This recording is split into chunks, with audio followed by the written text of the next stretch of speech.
Hi, this is Sharon Jones from Be a Better You.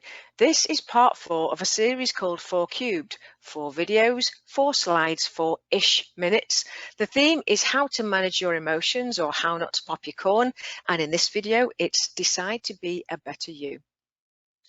If you followed the steps in videos 2 and 3 and you've taken ownership of the fact that sometimes your emotions do get the better of you, then you're ready to consider, do I need to change my behavior? This, of course, is the hard part.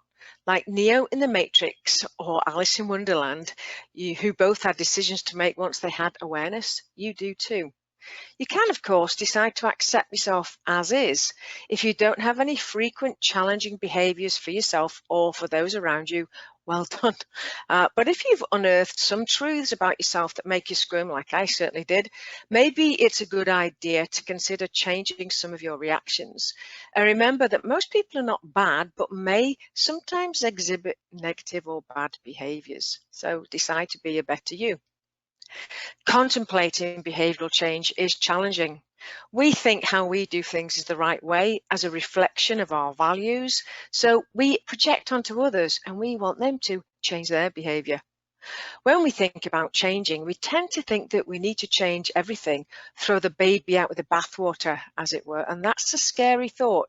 It triggers us and we freeze just like a deer in the headlights and we do nothing and revert back.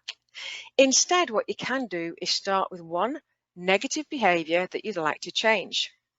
To be different, you need to think different. You need to be self-aware to catch yourself in those habitual ways of behaving and have a plan to put something else in place. I use Dr. Albert Ellis's ABC. The ABC, the A and the C, first of all, the A is the activating event and the C is the consequences. The A you can't change, and the C, to change that, you need to change the B. And this is the hard bit.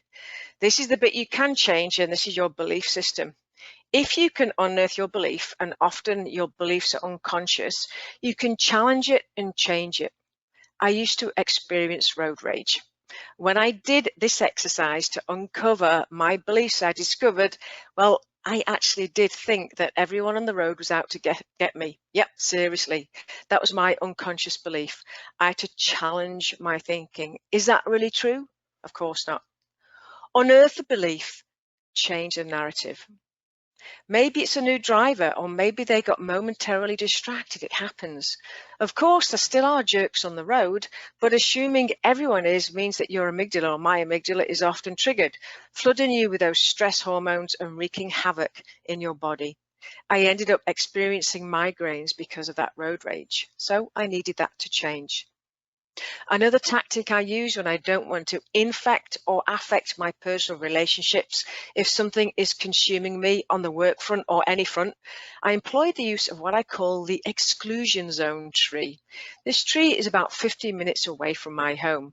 If I've been triggered by a road rage incident or something else and I'm ruminating on my way home, turning it over and over in my mind and letting it consume me, by the time I arrive at the Guardian tree, the agreement I have is here where I will stop the pity party. I imagine tying up the issue in a small box and attaching it to a balloon, and I let it go. I know the balloon is going to pop and it'll come crashing down on me again, but to save the sanctity of my home relationships, I do this so that I can focus instead on positivity and being fully present when I arrive home. These two tactics are part of what I have learned to do in my after-awareness days. Remember my pre-awareness navel gazing or before awareness days, getting feedback. I thought I was diplomatic and calm, but really not so much. I was actually coming across intimidating and aggressive. The Guardian tree here, or the exclusion zone tree as I call it, allows me time to throw my dollies out the pram, let my emotions out, and put the issue away for now. I can then choose a time later to deal with how I feel.